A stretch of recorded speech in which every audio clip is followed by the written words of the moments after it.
Jackso sindime mfana wa musanga wakwaminde ndime inenda tilinyo tulikuzama kuzwata kuti tuvoteise tulikuzama kuyenda njendo zivo tukavona twakanjila kasimati sivankatu yankuvo tukavona twakanjila kasimati zivankatu yankuvo tukavona twakanjila kasimati we zivankatu yankuvo tukavona twakanjila kasimati sivankatu yankuvo tudamzira mfana sosilwa inde mfana wangu mendati budamzira mfana sosilwa inde mfana wangu webona uli kunonoga sosile banda kwinda kuti bakulyate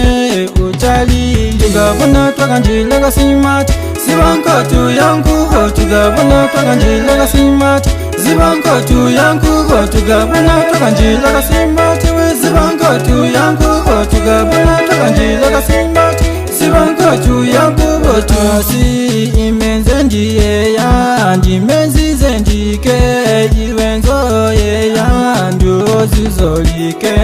utawonsosile zivalalyasigam utawonsosile utayo wikavona twakanjila kasimati sivankatu yankuvo tukavona twakanjila kasimati zivankatu yankuvo tukavona twakanjila kasimati we zivankatu yankuvo tukavona twakanjila kasimati zivankatu yankuvo tudamzira mfana sosilwa inde mfana wangu mendati budamzira mfana sosilwa inde mfana wangu webona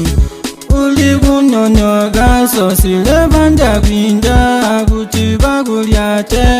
utali tukavona twakanjila kasimati sivankatu yankuvo tukavona twakanjila kasimati zivankatu yankuvo tukavona twakanjila kasimati we zivankatu yankuvo tukavona twakanjila kasimati zivankatu yankuvo twasi imenze ndiyeya ndimenzize ndike